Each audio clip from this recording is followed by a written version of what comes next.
ভগবানের সেবা তো দেওয়া হয়ে গেল, এবারে চলো রান্নাঘরে যাই।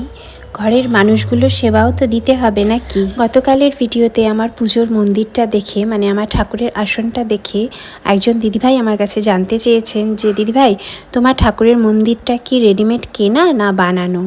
তো বলে রাখি যে না গো, আমার ঠাকুরের মন্দিরটা, তার আগে বলি, আমি যখনই প্রথমবার আমার ঠাকুরের মন্দিরটা পুজো দিয়ে এই যে নতুন বাড়িতে আসার পরে প্রথম যেদিন আমি আমার ঠাকুরের মন্দির থেকে, মানে ঠাকুরের আসনের ছবিটা পোস্ট করেছিলাম ঠাকুর পুজো দেওয়ার পরে, তোমরা সকলে খুব পছন্দ করেছো। ওটা তোমাদের সকলের খুব পছন্দ হয়েছিল আমার ঠাকুরের মন্দিরটা।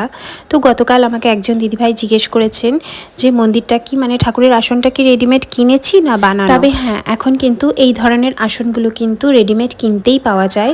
তুমি একদম ঠিকই বলেছো, এই ধরনের আসনগুলো কিন্তু বেশিরভাগ দেখবে অনলাইনে কিনতে পাওয়া যায়। ঠিক আছে, অনলাইনে খুবই অ্যাভেলেবেল এই আসনগুলো, তবে সেগুলো কিন্তু প্লাইয়ের। আর আমার ঠাকুরের আসনটা কিন্তু আমি একদম মজবুত করে কাঠের বানিয়েছি, এবং আমার যেরকম সুবিধাজনক সেরকমভাবেই বলে বানানো আছে। সামনের দিকটা ওনারা যেরকমভাবে বুঝেছেন আর কি, সুন্দর করে প্লাইটাকে কাটিং করে বানিয়েছেন। আর উপরটা একেবারেই আমার ডিজাইন দেওয়া, বলে দেওয়া আর কি, যে দুপাশে দুটো ময়ূর আর মাঝখানে কিন্তু শিবের ত্রিশূল দিয়ে ওরকমভাবেই বানিয়ে দিয়েছে। তো আমার ঠাকুরের সিংহাসনটা কিন্তু আমি এটা বানিয়েছি অর্ডার দিয়ে।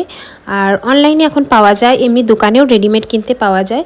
সেগুলো কিন্তু প্লাইয়ের বেশিরভাগ হয়, সেগুলো আমি জানি না কীরকম কী টিকসই, তবে আমাকে কিন্তু কাঠের দোকান থেকে এটা বানিয়ে দিয়েছে, এবং ওনারা বলেছেন যে এটা অনেক দিন পর্যন্ত কোনো অসুবিধা হবে না।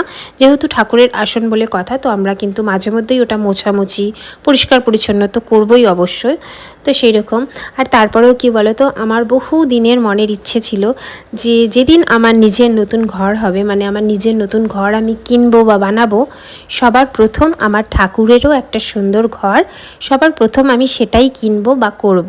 আমার নতুন ঘরে আমার সব দিনের ইচ্ছে ছিল, সেটা আমি তোমাদের দাদাভাইকে সব দিন বলে রাখতাম যে যেদিন আমার নতুন ঘর হবে বা আমার প্রথম নিজের ঘর হবে, সেদিন কিন্তু প্রথম জিনিস যেটা আমি কিনতে যাব দোকানে, সেটা হচ্ছে আমার ঠাকুরের আসন।